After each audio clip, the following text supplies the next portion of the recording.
तो यूनिफॉर्म जब आपको मिला वो कैसा मोमेंट था, क्या रिएक्शन थे आपके आपके फैमिली के? सर उसकी फीलिंग सर डिस्क्राइब करना बड़ा वो है, डिफिकल्ट है। वर्क लाइफ बैलेंस तो डेफिनेटली जो है गवर्नमेंट जॉब में आपको मिल जाता है, बट वो भी डिपेंड करता है आपको किस तरह की आप प्राइवेट जॉब कर रहे हैं, किस तरह की गवर्नमेंट जॉब कर रहे हैं। ओके। कोई बच्चा जैसे आप सुनेंगे कि किसी ने 6 मंथ्स में एग्जाम क्लियर कर लिया, वो एक्चुअली इसलिए कर पाता है क्योंकि वो ऑलरेडी कहीं ना कहीं किस बेस पे होता है कि ऑलरेडी कुछ ना कुछ अलग प्रिपरेशन कर चुका होता है। अगर कोई फ्रेशर आता है तो सबसे पहले उसे क्या करना चाहिए? पीवाईक्यूज और सिलेबस वो तो मेन है ही है।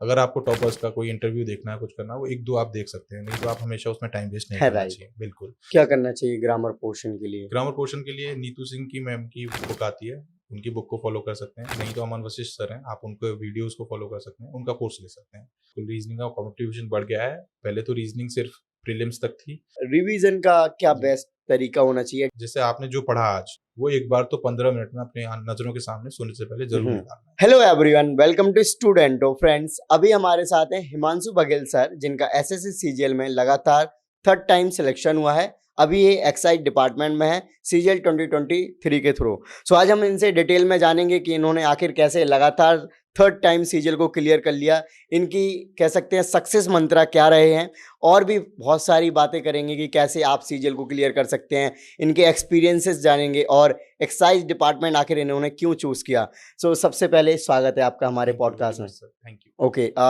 आप अपने बारे में बताइए कि आप कहाँ से बिलोंग करते हैं, एजुकेशन बैकग्राउंड क्या है मैं आपका? बेसिकली एक टाउन है यूपी में, उत्तर प्रदेश में, टूंडला, वहाँ से बिलोंग करता हूँ। ओके। और टूंडला के बाद मैंने ग्रेजुएशन किया है, बीटेक इन मैकेनिकल इंजीनियरिंग। कब किया था आपने मैंने बीटेक? बीटेक किया है 2015 से 2019 बैच हूँ मैं, 2019 पास आउट हूँ। ओके। यूपीटीयू का कॉलेज है, काइट ग्रुप ऑफ इंस्टीट्यूशंस, वहाँ से मैंने बीटेक किया है। और बीटेक के बाद सर मैंने बीटेक के बाद मेरा 2 कंपनी में प्लेसमेंट हुआ था, हाँ। कैपजेमिनी में और सैमसंग में। कैपजेमिनी एक आईटी कंपनी है, बट सैमसंग क्योंकि नोएडा में प्लेस्ड है तो मैंने सैमसंग को चूज़ किया, तो मैंने सैमसंग में वर्क किया उसके बाद।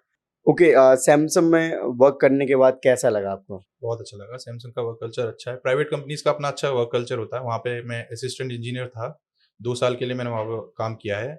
मेंटेनेंस एंड ऑपरेशंस देखता था मैं वहाँ पे मैकेनिकल इक्विपमेंट्स का। ओके। आपका सैमसंग जैसी बड़ी कंपनी में प्लेसमेंट हो गया था, बट आपने फिर सीजीएल की तरफ रुख क्यों किया? एक्चुअली सर मैं आपको बताऊँ कि मेरे को यूनिफ़ॉर्म जॉब्स और एक ऑफ़िसर रैंक जॉब का बहुत ही ज़्यादा पहले से क्रेज़ था। मैं उससे पहले एसएसबी देता था। मैंने हाँ। 4-5 एसएसबीज़ दिए हैं। ओके। एक में मैं कॉन्फ्रेंस आउट हूँ, एएफएसबी वाराणसी से। हुँ, तो हुँ। उसके बाद क्या हुआ सर, वहाँ पे मुझे सक्सेस नहीं मिला और 25 इयर्स की एज हो गई थी। उसके बाद मैंने ज़्यादा सोचा नहीं कि मैं एसएसबी वग़ैरह दे पाऊँगा। तो फिर भी एक मन में था कि मेरे को कुछ ऐसी गवर्नमेंट जॉब की तरफ जाना है। तो वो ख़्याल शुरू से था, तो इस वज़ह से फिर मैं एसएससी की तरफ गया। ओके। आपको क्या लगता है 25 ईयर जी। जो एज है वो आई थिंक काफ़ी होती है, अगर आप एक कह सकते हैं ना कैरियर डिसाइड करने बिल्कुल, में। बिल्कुल, उसके बिल्कुल। बाद आप ये नहीं सोच सकते कि नया कैरियर बिल्कुल। में ट्राई करते हैं या फिर कुछ और प्लानिंग करते हैं फ्यूचर की। उस टाइम पे आपने अपने आप को कैसे कन्विंस किया, और आई थिंक सबसे ज़्यादा जो मुश्किल रहा होगा अपने पेरेंट्स को कन्विंस जी। करना? सर मेरे लिए वो मुश्किल नहीं, मेरे लिए वो ईज़ी पार्ट था क्योंकि अच्छा। मेरे ओके, पेरेंट्स ने ग्रेट। हमेशा मेरा सपोर्ट किया हाँ। और उनकी भी ये इच्छा थी कि मैं गवर्नमेंट जॉब में किसी रैंक में जाऊँ। तो मैं पहले एसएसबीज़ दिया, लेकिन उसके बाद जब वहाँ सफलता नहीं मिली तो मैंने उनको बोला, अपने पापा को बोला कि मेरे को जो है एसएससी की तैयारी करनी है, तो उन्होंने एक ही बार में ऐसा बोल दिया कि हाँ, आप जॉब छोड़ दो, तैयारी कर लो। तो मैंने जॉब छोड़ दी थी उसके बाद, फिर मैंने प्रिपरेशन की सर। उसके बाद मैंने लगातार 3 बार जैसे आपको बताया सीजीएल ओके, क्लियर ग्रेट। किया। कौन-कौन से पोस्ट के लिए आपका पहले सिलेक्शन हुआ था? मैंने 2021 में सर एक बार tax assistant in income tax में मेरा सिलेक्शन हुआ था। हुँ। उसके बाद सीजीएल 22 से सर मैं जीएसटी इंस्पेक्टर ही सिलेक्ट हुआ था, बट बैंगलोर में हुआ था। तो सर एक ये है कि घर के पास आने के लिए, उत्तर प्रदेश से बिलॉन्ग करता हूँ, तो फिर मैंने सोचा दोबारा अटेम्प्ट देना चाहिए। तो मैंने दोबारा अटेम्प्ट दिया और दोबारा में फिर मैं 23 से जीएसटी इंस्पेक्टर दिल्ली में सिलेक्शन ओके, हुआ। जी ओके, सर। ग्रेट। आपने बताया कि आपका ये सेकंड टाइम एक्साइज इंस्पेक्टर के जी, लिए सिलेक्शन हुआ है। जब आपको यूनिफ़ॉर्म मिला था, आपने बोला कि आपका यूनिफ़ॉर्म को लेकर काफ़ी जी। चार्म था। साथ ही साथ आपने एसएसबी वगैरह भी दिए लगातार काफ़ी सारे आपने बताया। तो यूनिफ़ॉर्म जब आपको मिला, वो कैसा मोमेंट था? क्या रिएक्शन थे आपके आपके फैमिली के? सर उसकी फीलिंग सर डिस्क्राइब करना बड़ा वो है, डिफ़िकल्ट है हाँ वर्ड्स में जी। डिस्क्राइब करना। लेकिन हाँ, यूनिफ़ॉर्म पहन के जो रिस्पेक्ट आपको मिलती है आपके आस-पड़ोस में, अब जब आप यूनिफ़ॉर्म पहन के आप कहीं भी जाते हैं, लोग आप जिस रिस्पेक्ट से लोग आपको देखते हैं, एक रिस्पॉन्सिबिलिटी भी फ़ील होती है। तो सर उसका एक अलग ही डिस्क्रिप्शन है। काफ़ी अच्छा फ़ील होता है जब आप यूनिफ़ॉर्म पहनते हैं। ओके। जैसे आपने बैंगलोर में इसके पहले आपको जॉब मिला था, एक जॉब लेना काफ़ी डिफ़िकल्ट टास्क हो जाता है, जी। फिर आपने रीअपीयर किया और जनरली जो नए स्टूडेंट्स हैं उनका आपने मौका काट दिया, तो इस सब चीज़ों को लेकर आप क्या कहना चाहेंगे? सर मौका काटने वाली बात मैं ये कहना चाहूँगा कि हर कोई ये चाहता है अपनी लाइफ में कि थोड़ा-सा सेटल हो जाए। अब जैसे मैं दिल्ली आ गया, मेरा एम था कि मैं घर के पास में जॉब ले सकूँ। हुँ, मैंने ऐसा नहीं किया कि मेरे को दिल्ली में एक बार जॉब मिल गया, मैंने दोबारा से सिलेक्शन लिया हो। तब मैं कहूँगा कि मौका काटा मैंने। अब मैं यहाँ आ गया, उसके बाद मैंने कोई अटेम्प्ट नहीं दिया, ना मैं चाहता कि मैं आगे कोई फ्यूचर में कुछ कितना अटेम्प्ट रैंक आया था आपका? मेरा 345 रैंक आया। प्राइवेट जॉब आपने करा जी, है सैमसंग में और अभी आप गवर्नमेंट जॉब कर रहे हैं, जी। तो कंपैरिज़न करें तो कौन-सी जॉब में वर्क लाइफ बैलेंस था? वर्क लाइफ बैलेंस तो डेफिनेटली जो है गवर्नमेंट जॉब में आपको मिल जाता है, बट वो भी डिपेंड करता है आपको किस तरह की आप प्राइवेट जॉब कर रहे हैं, किस तरह की गवर्नमेंट जॉब कर रहे हैं। ओके, जब मैं सैमसंग में था वहाँ भी मेरा वर्क लाइफ बैलेंस अच्छा था, बट कुछ सपने होते हैं, जैसे पेरेंट्स के कुछ सपने थे कि हाँ ठीक है गवर्नमेंट जॉब करेगा बच्चा तो अच्छा लगेगा, तो उस वजह से मैंने इधर स्विच करना चाहा और मेरी तो हमेशा से चाहत थी कि मैं इधर जाऊँ इस डायरेक्शन राइट। में। क्या स्विच करना आपका सही डिसीजन था? जैसे और दूसरे एस्पिरेंट्स हैं, जो कि देखो आपको भी पता है कि 1-2% लोग ही हैं जो कि गवर्नमेंट जॉब में सेलेक्ट हो पाते हैं, जो प्रिपरेशन कर रहे होते हैं। जी, फिर उसके बाद कोई प्राइवेट जॉब या फिर कोई अलग-अलग प्रोफ़ेशन में जी, जाते हैं। तो आपके अकॉर्डिंग क्या करना चाहिए? मतलब इतना मतलब ज़्यादा एज होने के बाद मतलब 25 आई थिंक जी, एक ऐसी एज हो जाती है जहाँ पे आपको बस फाइनल करना है। बिल्कुल, आप तो यहाँ उधर जा सकते हो जी, या फिर इधर रह सकते जी। हो। देखिए 25 एज बिल्कुल आपने सही कहा, ऐसी एज हो जाती है कि या तो आप इधर रहिए या उधर रहिए। इसी वजह से मैंने 25 एज पे एक डिफिकल्ट डिसीजन लिया कि मैं छोड़ूँगा जॉब को। छोड़ने के बाद मैंने ये सोचा था कि मैं 2 इयर्स अपने आप को दूँगा। 2 साल में अगर मेरा सिलेक्शन होता है इस डायरेक्शन में तो मैं जाऊँगा, अगर नहीं होगा तो मैं दूसरी डायरेक्शन में प्राइवेट में ही और अच्छा अपने आप को एनहांस करने की कोशिश करूँगा। मैंने सोचा था कि मैं कैट के लिए अपीयर होऊँगा अगर मुझे यहाँ सिलेक्शन नहीं मिलेगा। तो पहले प्रोसेस भी एसएससी का लेंदी होता था, 3-3 साल लग जाते थे एक सिलेक्शन लेने में। बट मेरे टाइम पे मैं लकी रहा कि 3 एग्ज़ाम्स मैं दे पाया सिर्फ़ 2 साल के अंदर और सारे क्लियर भी हो गए और मैं सिलेक्ट भी हो गया। ओके, आपके अकॉर्डिंग जो गवर्नमेंट एग्जाम्स की तैयारी करते हैं, क्या यूनिक उनमें क्वालिटीज होती हैं सो दैट कि उनका सिलेक्शन होता है?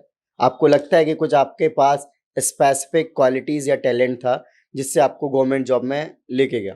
स्पेसिफ़िक क्वालिटीज़ टैलेंट तो ऐसा कुछ है नहीं, मैं भी एक एवरेज स्टूडेंट हूँ। लेकिन बेसिकली जो चीज़ चाहिए होती है गवर्नमेंट एग्ज़ाम को क्रैक करने के लिए वो है कंसिस्टेंसी एंड डिसिप्लिन। आप डिसिप्लिन्ड होकर कंसिस्टेंटली तैयारी करते रहेंगे तो आपका सिलेक्शन हो ही जाएगा। और राइट। मेरा ये और कहना है कि बच्चे जो स्टूडेंट्स हैं वो क्या करते हैं आजकल कि कई सारे एग्ज़ाम्स को टारगेट करते हैं। आप हम्म। कई सारे एग्ज़ाम्स को टारगेट ना करके एक एग्ज़ाम पर फ़ोकस रख के अगर तैयारी करेंगे तो उससे आपको सक्सेस मिलने के चांसेस बढ़ जाते हैं। राइट, आपने कंसिस्टेंसी एंड रेगुलरिटी की बात करी जी, है। अगर कोई बिलो एवरेज स्टूडेंट है पढ़ने में, जी, जिसके कभी सेकंड डिवीजन भी आया, जी। मतलब कोई 10th में फेल हो गया या फिर 12th में फेल हो गया या फिर ग्रेजुएशन में बहुत अच्छे मार्क्स नहीं आए, तो वो भी कंसिस्टेंसी एंड रेगुलरिटी के साथ एग्जाम निकाल सकते हैं। बिल्कुल निकाल सकते हैं। ये है देखिए मैं आपको बताता हूँ, जैसे कि मैंने एसएसबी दिए थे, तो मेरे को एक एक्सपीरियंस था कि रिटन एग्ज़ाम्स कैसे क्लियर करने हैं। हाँ। तो इस चीज़ का थोड़ा डिफरेंस आ जाता है कि कोई बच्चा जैसे आप सुनेंगे कि किसी ने 6 मंथ्स में एग्ज़ाम क्लियर कर लिया। वो एक्चुअली इसलिए कर पाता है क्योंकि वो ऑलरेडी कहीं न कहीं किस बेस पे होता है कि ऑलरेडी कुछ न कुछ अलग प्रिपरेशन कर चुका होता है। तब वो पहली बार में क्रैक कर लेता है। लेकिन जिस बच्चे के सेकंड डिवीज़न आए, बिलो एवरेज है, तो उसको टाइम ज़्यादा लग सकता है, बट डेफिनिटली वो क्रैक कर लेगा। राइट, तो आपने कोचिंग ली?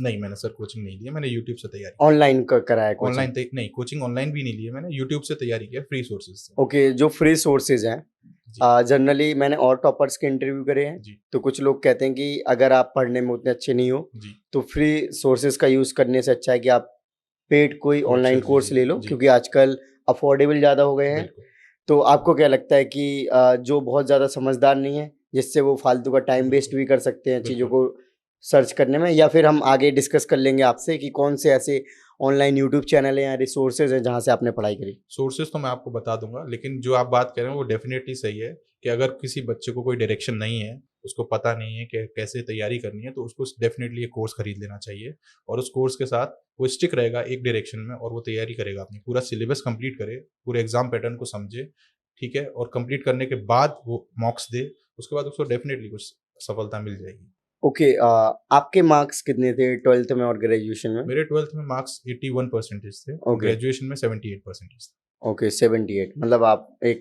अच्छे स्टूडेंट थे, हाँ, मैं अबव ठीक एवरेज। हाँ, अबव एवरेज डेफ़िनिटली एवरेज ही था मतलब अबव एवरेज तो नहीं ऐसे ही था। ओके, सो अब हम आपसे जानना चाहेंगे आपकी तैयारी जब स्टार्ट हुई तो कैसे आपने स्टार्ट किया था?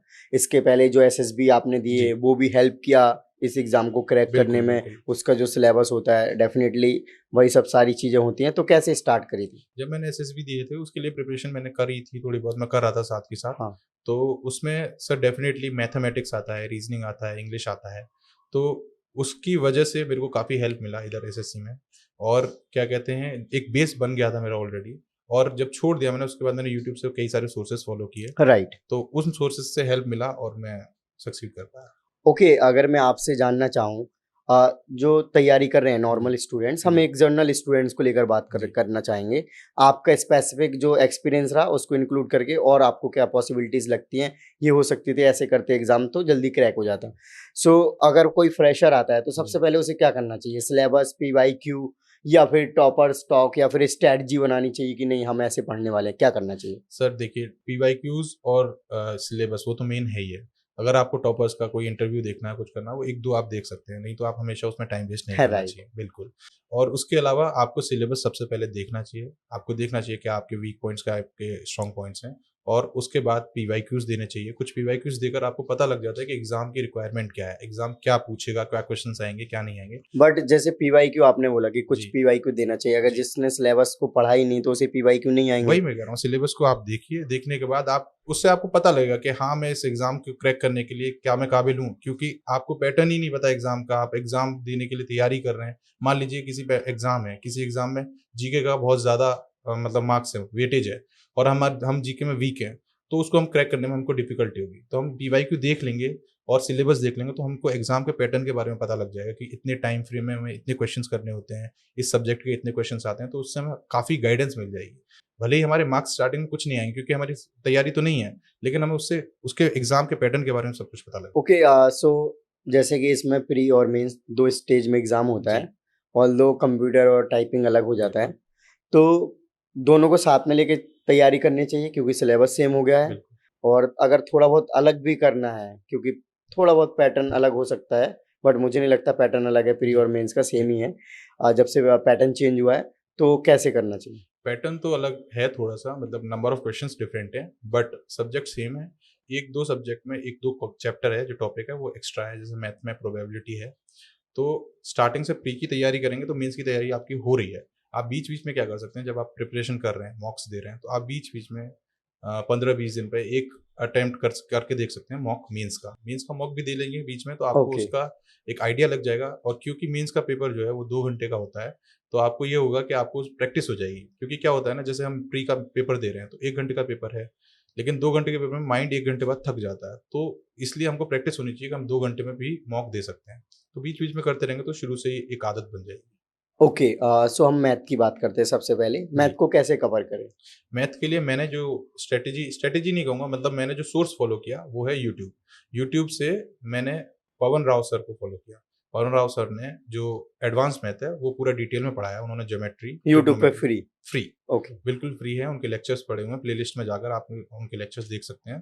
तो ट्रिग्नोमेट्री, ज्योमेट्री और मेंसुरेशन ये सारा उन्होंने फ्री में पढ़ाया है। और जो दूसरा सिलेबस जो दूसरा पार्ट है, जो अरिथमेटिक है, वो मैंने भूतेश पाल सर को फ़ॉलो किया है। उनकी लॉन्ग वीडियोज़ में उन्होंने टाइप ऑफ क्वेश्चंस कराए हैं, तो वो सारा पार्ट मैंने वहाँ से कवर किया है। ओके। मैथ में जैसे आपने अरिथमेटिक और एडवांस दोनों के बारे में जी, बता दिया है। जो नोट्स बनाना होता है जी, मैथ्स में, जो फ़ॉर्मूला वगैरह के, तो वो बिल्कुल। फ़ॉर्मूला के ही नोट्स बनाएँ या फिर जैसे कुछ-कुछ क्वेश्चंस होते हैं जो कि थोड़ा-सा सेम पैटर्न में फ़ॉलो हो रहे थे, तो जी, उन क्वेश्चंस को भी रखें सो जी, दैट कि अगर रिवीजन कर रहे हैं तो फिर उनको भी दोबारा से बिल्कुल, रिपीटेडली लगा लें।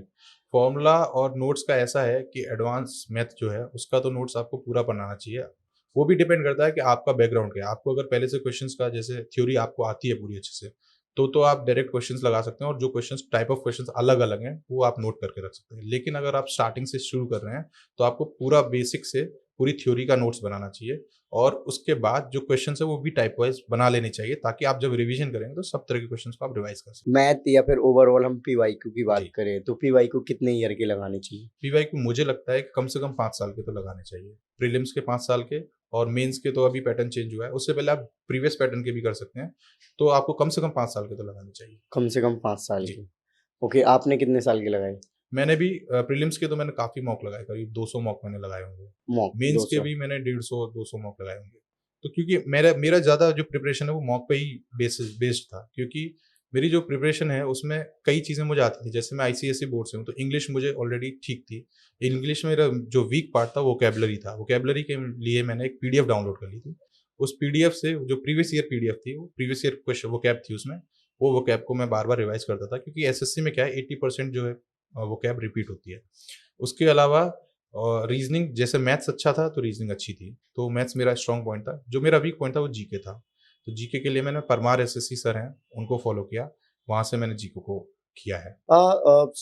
आपने मैथ के रिसोर्सेज के बारे में बताया। बुक्स अगर मैं जानना चाहूँ आपसे, कोई बुक्स, जैसे कि जनरली कहा जाता है 4 सब्जेक्ट है, 4 बुक पढ़ लो, सीजीएल क्लियर। नहीं, ये सही है, लेकिन देखिए उसमें क्या है, कोचिंग कर रहे हो, कोचिंग हुँ, के लिए आपको कोचिंग में सब कुछ सिलेबस हाँ, पूरा कंप्लीट कराया जाएगा, थ्योरी आपको पूरी पढ़ाई जाएगी। बुक्स में मैंने क्या है, प्रीवियस ईयर की बुक्स खरीदी थी, जैसे पिनेकल की बुक्स आती हैं मैथमेटिक्स की, वो मैंने पूरी बुक लगाई थी, और इंग्लिश की भी आती है। इंग्लिश मैंने नहीं लगाई, लेकिन इंग्लिश की भी आती है, जीके की भी आती है। जीके आप उसको फॉलो कर सकते हैं, और रीजनिंग को भी फॉलो कर सकते हैं, लेकिन मैथ्स अगर कर लेंगे तो रीजनिंग आपका हो जाएगा। रीजनिंग आप मॉक भी देंगे तो मॉक से भी हो जाएगा, लेकिन अगर आपको दिक्कत आ रही है तो आप इन बुक्स को फॉलो कर सकते हैं। ओके। अ, अब हम इंग्लिश की बात करते हैं, तो इंग्लिश के बारे में बताइए और जनरली हिंदी मीडियम वाले स्टूडेंट्स को भी ध्यान में रख के बताएँ। इंग्लिश का मेरे को जितना आइडिया मैं आपको बताता हूँ, क्योंकि इंग्लिश मेरी पहले से थोड़ी ठीक थी, बट वोकैब मेरी हमेशा वीक रही है। तो वोकैब के लिए मैंने पीडीएफ डाउनलोड किया था, जो कि प्रीवियस ईयर पीडीएफ था, जिसमें प्रीवियस ईयर वोकैब दी हुई थी। वो वोकैब को मैं बार-बार रिवाइज़ करता था, और मैं स्टार मार्क कर लेता था। जैसे एक बार मैंने पढ़ी और जितने वोकैब मुझे आते हैं वो तो ठीक है, जो नहीं आते हैं वो मैंने स्टार मार्क कर लिए, और मैं दोबारा में सिर्फ़ उन्हीं वोकैब को बार-बार पढ़ता था। फिर दोबारा में भी जो मेरे को आ गए उनको मैं हटा देता था, नहीं फिर डबल स्टार मार्क कर लेता था। इस तरीके से मैं बार-बार वोकैब को रिवाइज़ करता था। ओके, और बाकी ग्रामर पोर्शन?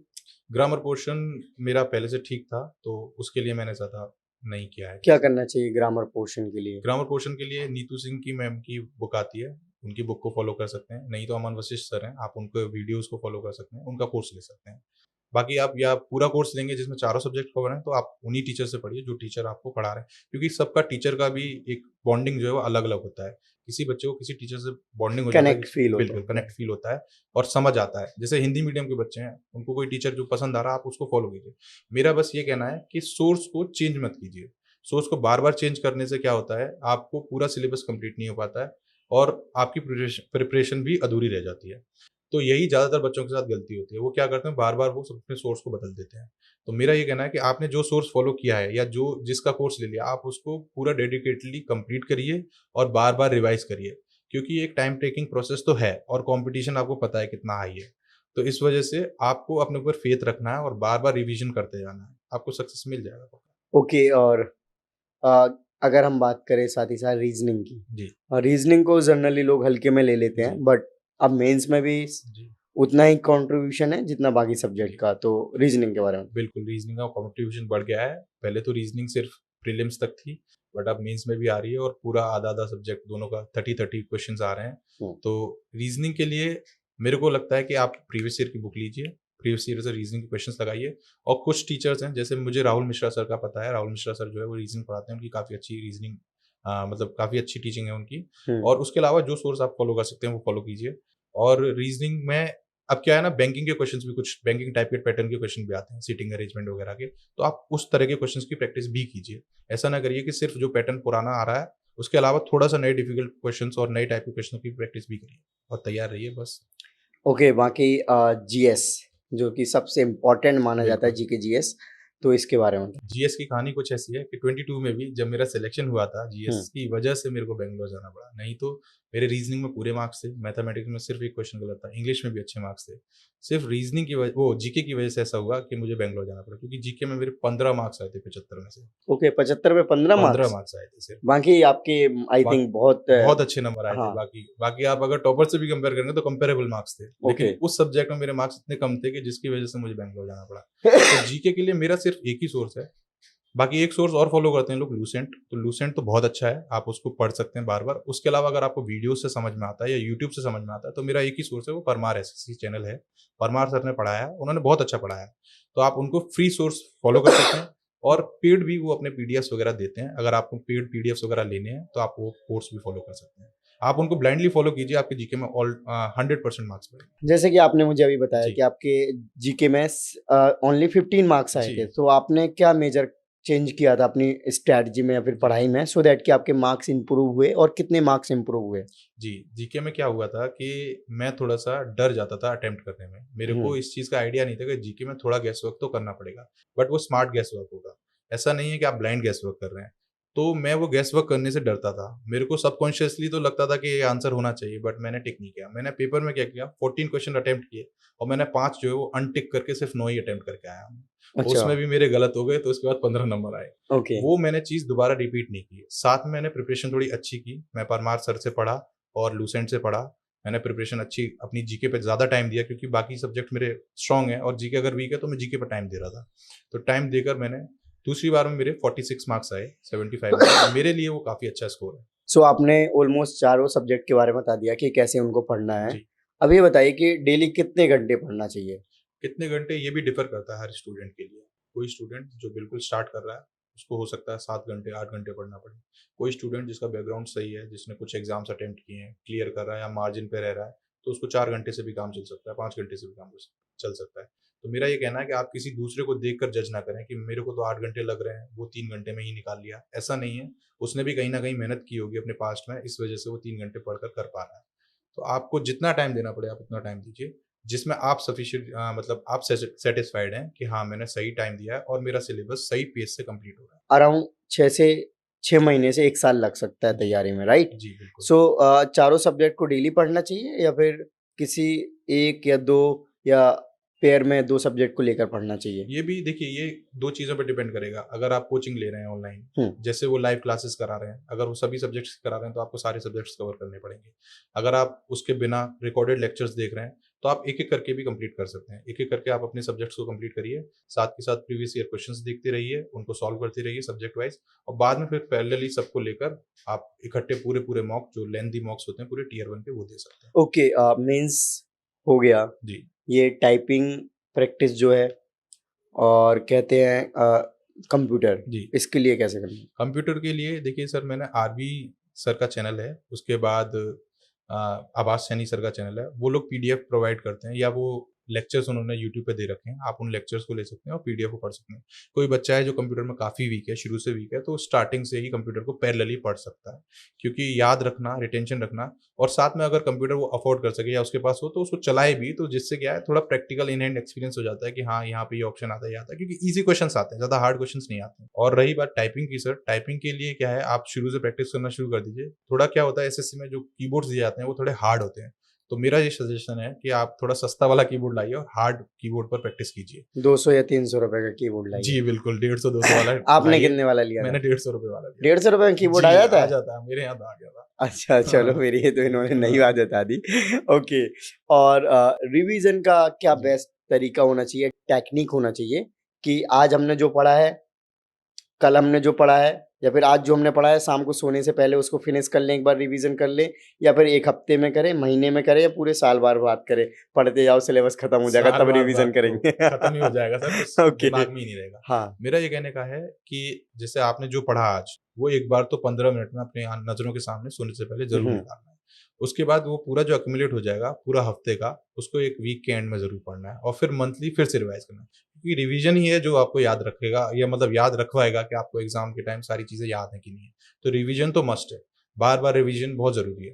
तो दिन में करिए जब आप पढ़ें, उसके बाद फिर दोबारा से 1 हफ्ते के एंड में करिए, फिर उसके बाद मंथली करिए। सो जैसे कि एसएससीजीएल 10+2 लेवल का एग्ज़ाम होता है, मतलब सिलेबस उसमें 10+2 जी। लेवल का आता है, तो आप क्या सजेशन देना चाहेंगे? जो स्टूडेंट्स 10th या 12th कर लिए, वो सीजीएल की तैयारी में लग जाएँ, ग्रेजुएशन होने का वेट ना करें। बिल्कुल, अगर उनको जॉब की बहुत ज़रूरत है, वैसे भी अगर ज़रूरत नहीं भी है तो वो बिल्कुल स्टार्ट कर सकते हैं। 12th करने के बाद अपना सिलेबस कंप्लीट करना शुरू कर दें, क्योंकि वो टाइम जो बाद में वेस्ट होगा, वो नहीं होगा उनका। दूसरा, वो सीएचएसएल टाइप का एग्ज़ाम दे सकते हैं, उनको क्रैक करने के बाद उनको कॉन्फिडेंस भी आएगा कि हाँ, वो एग्ज़ाम को क्रैक कर सकते हैं। ओके, सो अभी आपको जॉब जो कर रहे हो, जी, सैटिस्फाई हो फुल? बिल्कुल सैटिस्फाइड हूँ, जो क्योंकि ये जो सैलरी मिलती है उससे भी सैटिस्फाई है? बिल्कुल सैटिस्फाइड हूँ। सैलरी का मुझे बहुत ज़्यादा वो नहीं है, क्योंकि मुझे पहले से पता था कि गवर्नमेंट जॉब्स में जो सैलरी है, वो प्राइवेट के कंपैरिज़न में उतनी नहीं है। तो बिज़नेस बना रखे हैं आपने पहले नहीं, से? कोई बिज़नेस नहीं बना रखा है, अच्छा। बट एक मन का सैटिस्फैक्शन होना चाहिए, वो सैटिस्फैक्शन है मेरे मन में। ओके, बाकी जो रिस्पेक्ट एंड प्रेस्टीज जो जी, देखते हैं, जी, वो है फुल? बिल्कुल, वो भी है, और जब मैंने डिपार्टमेंट ज्वाइन किया है एक्साइज, उसका अलग एक अच्छा वर्क, मैं अच्छी चीज़ बताना चाहूँगा कि उसमें जो वर्क है वो बहुत वर्सेटाइल है। बहुत वर्सेटाइल टाइप का आपको काम करने को मिलेगा। आप कस्टम्स में जॉब कर सकते हैं, आप ईडी सीबीआई में डेपुटेशन पे जा सकते हैं। हमारी खुद की इंटेलिजेंस विंग्स हैं, जैसे कि डीजीजीआई है, डीजीजीएसटी है, डीआरआई है। इनमें आप काम करेंगे तो आपको इन्वेस्टिगेशन का मौका मिलेगा। अभी आपने कोई इन्वेस्टिगेशन के पार्ट रहे हैं? अभी तो मैंने रिसेंटली ज्वाइन किया है, तो हाँ। अभी तो मैं एक रेंज में लक्ष्मी नगर में पोस्टेड हूँ। अभी ओके। रेंज में पोस्टेड हूँ, बट आगे मौका मिलेगा तो क्या क्या ज़रूर। काम करना होता है? जैसे रेड जो मानने जाते हैं वो एक्साइज इंस्पेक्टर जाते हैं, बिल्कुल पहले जाते हैं। इनकम टैक्स इंस्पेक्टर होता था, अब चेंज कर दिया ना? नहीं, नहीं, इनकम टैक्स इंस्पेक्टर का काम इनकम टैक्स से रिलेटेड है, ओके। हमारा इनडायरेक्ट टैक्स से रिलेटेड काम है। ओके। तो हम लोग भी रेड मारने जा सकते हैं, वो लोग भी जा सकते हैं। वो तो अपनी वैसे ही पहले जो बताया जाता है मूवियों में कि मूवी जिन वाला सीन थोड़ा हाँ। डिफरेंट होता है, अच्छा। लेकिन जी, रेड मारने जाते हैं। और क्या कहते हैं कि इन्वेस्टिगेशन के लिए आपको देखना पड़ता है कि कोई इवेजन तो नहीं कर रहा है टैक्स का, कोई पार्टी, हमें पूरा उसके बारे में पता करना पड़ता है, पढ़ना पड़ता है। हम्म। उसके जो फाइलिंग्स हैं उनको जानना पड़ता है, जीएसटीआर रिटर्न्स वगैरह जो वो भरते हैं, उसमें कोई कंपैरिजन में कुछ गलती तो नहीं है। तब हम जाकर उनके अगेंस्ट सर्च वारंट लेकर हम जाके उनके अगेंस्ट सर्च करते हैं, तब रेड मारते हैं। ट्रेनिंग हो गई आपकी पूरी? बिल्कुल, ट्रेनिंग पूरी हो गई। ओके। ट्रेनिंग में क्या वेपन वगैरह चलाना भी सिखाया गया बिल्कुल, है? वेपन वगैरह भी चलाना सिखाया जाता है, और ट्रेनिंग बहुत ही मीन्स के हनीमून पीरियड है आप लोगों का। अच्छा। जैसे हम लोग ट्रेनिंग 3 महीने का ट्रेनिंग होता है, उसके बाद 14 दिन का वेपन ट्रेनिंग होता है, वहाँ पे वेपन चलाने को मिलता है। ट्रेनिंग के अंदर इंडक्शन कोर्स बोलते हैं उसे, उसके अंदर हमको को करिकुलर एक्टिविटीज़ करने को मिलेंगी, तरह-तरह के गेम्स खेलने को मिलेंगे। टेबल टेनिस, मैंने वहाँ पे टेबल टेनिस खेलना सीखा, मैं पहले नहीं खेलता था। ओके। बैडमिंटन खेलने का मुझे अच्छा लगता है, शौक है, मैं वो वहाँ पे बहुत अच्छे से खेल पाया। उसके अलावा जीएसटी के बारे में, कस्टम्स के बारे में, सेंट्रल एक्साइज के बारे में, इस सब के बारे में, टैक्सेशन के बारे में आप बहुत कुछ सीखेंगे। वहाँ पे आपका बेस बनेगा, जिस बेस के थ्रू आप जब वर्क करेंगे प्रैक्टिकली, तो आप उस बेस के थ्रू आप आगे काम कर पाएँगे। ओके, सो लास्ट में जो फ्यूचर एस्पिरेंट्स हैं जो जी, सीजीएल की तैयारी कर रहे जी। हैं उनको आप क्या मैसेज देना चाहेंगे? उनको यही मैसेज देना चाहूँगा कि अपनी तरफ से पूरी ताकत लगा दो, अच्छे से करो, और 100% सिलेक्शन मिलेगा। अगर आप सही डायरेक्शन में, सही तरीके से सिलेक्शन की तरफ काम करेंगे तो ज़रूर आपको सिलेक्शन मिलेगा। Okay, so thank you so much sir for your lovely welcome, welcome. Message. I hope friends आपको ये वीडियो अच्छी लगी होगी, आपने एंजॉय किया होगा, इन्फॉर्मेशन के साथ साथ आपको मोटिवेशन मिला होगा। थैंक यू, जय हिंद।